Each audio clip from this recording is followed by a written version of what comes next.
Sendero Luminoso surgió a finales de los 60. Abimael Guzmán tomó ventaja de que la universidad había sido reabierta haciendo que los nuevos estudiantes adoptaran la ideología de su partido político. Un tiempo después, Guzmán decide abandonar las universidades para dedicarse a su partido en provincias. Cuando el gobierno peruano decide retomar las elecciones presidenciales en 1980, Sendero Luminoso optó por comenzar una lucha armada en las provincias, principalmente en el departamento de Ayacucho, quemando ánforas de votación en el pueblo de Chuschi, Ayacucho. Este acto no tuvo un gran impacto haciendo que las elecciones se lleve a cabo sin problemas y este tuvo poca atención por parte de la prensa. En los años 80, Sendero Luminoso había crecido tanto en territorio como en reclutas, haciendo que tuviera algo de apoyo por parte de los campesinos. A cambio de esto, Sendero torturaba y asesinaba a ladrones de ganado, cuyo crimen era considerado una desaprobación grave en las zonas campesinas. También asesinaron a capataces que controlaban granjas colectivas por medio del Estado y a comerciantes acomodados. Estas acciones hicieron que se considerara a Sendero Luminoso como una amenaza para el país. El gobierno otorgó poder a las Fuerzas Armadas para combatirlo. No obstante, los militares realizaron actos muy violentos contra campesinos, estudiantes, entre otros. Todo lo mencionado da inicio a una guerra subversiva entre los militantes del Partido de Sendero Luminoso y las Fuerzas Armadas, dejando a más del 50% de la población afectada tanto físicamente como psicológicamente. A continuación se presentará una serie de testimonios de afectados por el conflicto armado interno. Mi nombre es Omar Ángel Azañero Chacón. Hice mi servicio militar en el año 1987 a 1989 en la División de Fuerzas Especiales, Batallón de Comandos número 19, en el distrito de Chorrillos. Salí de baja en julio de 1989 con el grado de sargento primero. Ok. Si usted podría definir en una frase o palabra este periodo de violencia en el Perú, ¿cómo lo haría? Bueno, definitivamente, ahora que ya soy mayor de edad, fue un retraso con mucha violencia para el país. Ok. Y de acuerdo a su experiencia vivida, ¿qué hechos más recuerda o qué pasó en los momentos que usted fue militar, esa experiencia vivida frente a estos terroristas? Bueno, en realidad tuve dos experiencias, pero voy a relatar la que más he vivido en carne propia, porque me fui a Juancuy y después me mandaron a Jauja. En Jauja justo fue el momento que, el año 89, en el mes de mayo, fines de mayo, cuando me mandaron a Jauja, en un lugar llamado Los Molinos, donde tuve un enfrentamiento directo con los miembros del MRTA. Fue una noche porque estuvimos patrullando con una columna de dos y en una carretera se presentaron dos camiones. Supuestamente esos camiones llevaban papa, pero la intuición de un soldado fue pararlos y decirle que se trasladaban, porque eran a medianoche ese traslado que ellos hacían, y no nos equivocamos y lamentablemente estuvieron llenos de terroristas, donde tuvimos un enfrentamiento frente a frente, y ahí donde murieron, me acuerdo, el teniente Morales, que era muy amigo nuestro, y algunos compañeros del servicio militar. Ok. Y para esta etapa vivida, ¿usted qué piensa quiénes fueron los responsables para esta etapa?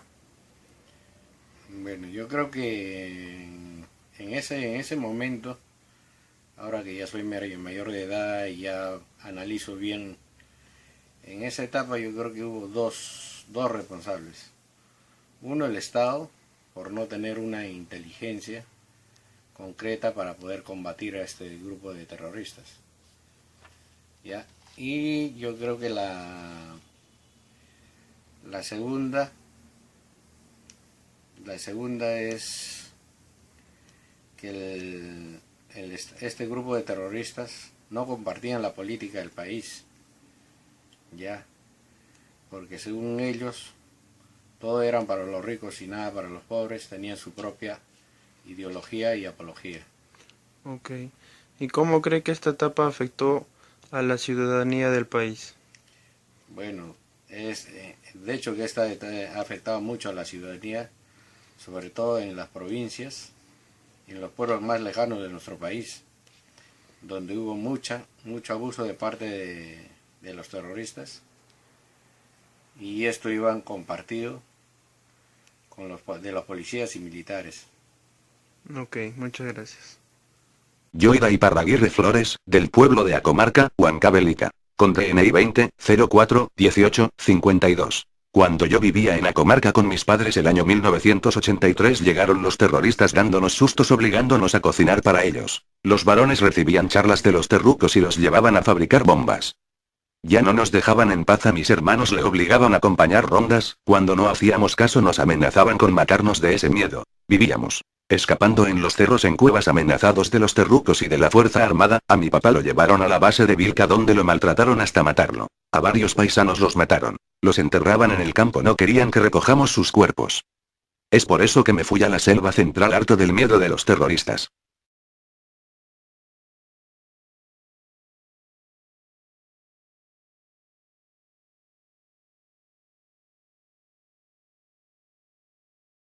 Sobre el periodo de violencia política en el Perú, ¿cómo la definiría o describiría en una frase? Que fue un periodo de mucha violencia en el Perú. Ya. ¿Conoces o te han contado sobre algún episodio de violencia en el Perú? Sí, en el pueblo donde vivo, de donde soy, mi abuelo me contó que hubo un atentado al personal militar en el puente de Río Pisco, donde habían reclutado recién a los jóvenes para que también apoyen a los militares, y justo bombardearon ese puente y todos murieron.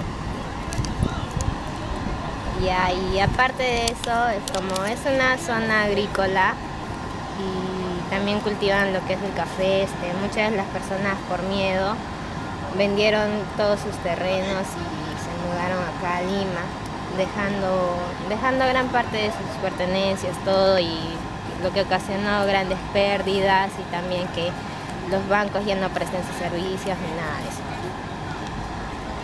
¿Cuáles fueron las causas de ese delito? Que muchas veces los subversivos no creen en las políticas del Estado y no están de acuerdo, por eso es que ven la forma de cambiar todo eso de una manera radical, empleando la violencia. ¿Quiénes fueron los principales responsables? Pues, bueno, los más altos mandos que los adoctrinaban con creencias erróneas.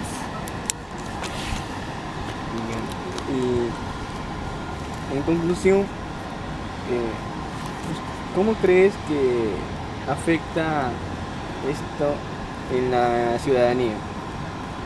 Que en primer lugar que están violando los derechos de las personas, libertad, de respeto, y bueno, eso no permite que haya una buena convivencia, porque las personas se quedan muchas veces con traumas, y también no permite su desarrollo económico, etc. ¿Y qué conclusión sacarías con toda esta lección? ¿Estás de acuerdo o te parece algo injusto? Esta historia no se debe repetir porque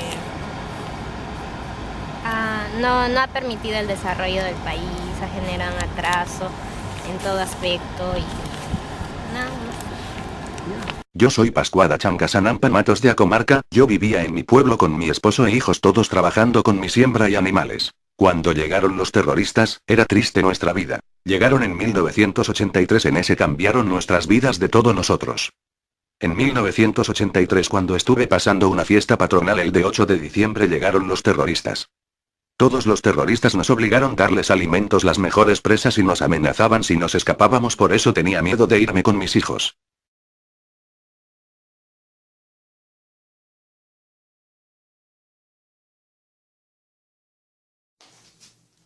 ¿Cómo definirías el periodo de violencia política en el Perú? muy traumática. Mucha violencia, mucha muerte, muchos edificios destruidos, ¿Qué es lo que más recuerdas? muchos cochebombas, muchas muertes, edificios destruidos, muchas personas muertas. ¿Usted dónde vivía? Vivía en Cercado de Lima, en Naciones Unidas, la cuadra 14. ¿Cuál fue su experiencia más cercana con el conflicto?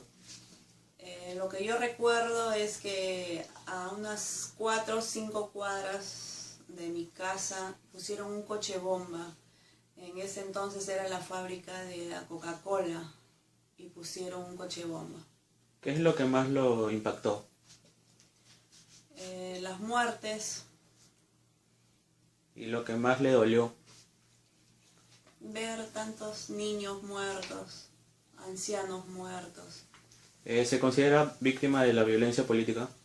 Sí, porque era muy una época muy difícil.